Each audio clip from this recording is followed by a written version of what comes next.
everybody, it's Sharon with Sharon Southern Bling. So glad to have you here today. I am here today with another fantastic Tip Tuesday. Just wanted to show you a little bit of fun trick. With it being the winter time, people are wearing scarves now and it's so fun. Just a cute little way with our rings. We have these gorgeous rings that have stretchy backs like this, okay? So our rings look like this. This is a gorgeous rose and a heart. Beautiful ring. I have a couple of these available if anybody needs any. But this one you could actually take and you put your scarf together. And I like to roll mine together just a little bit at the bottom so it'll fit through the stretchy part. And just a fun little tip. It makes it cute and just fashionable.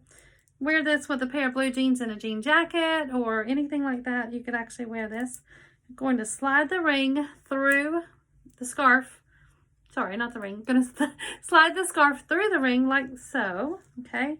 And slide it to wherever you want it and then just kind of unroll it and twist it around to where you want it to land, right? So if you want it right here. So how cute is that little fun little thing? Now this scarf it has little hearts on it. So I chose this ring because it is a heart. And with Valentine's Day coming up, you could just take that, put that on, throw a little jacket on with it as well. And look how cute and darling. Just changed my little outfit up by adding a cute little scarf with that little heart. So I hope you enjoyed that tip. I hope it's something that you can do. I have fantastic rings that I can show you that are perfect for your scarves. And let me know and I'll be happy to show you some. Thanks for watching. You have a fantastic week and we'll see you again next Tuesday. Bye-bye.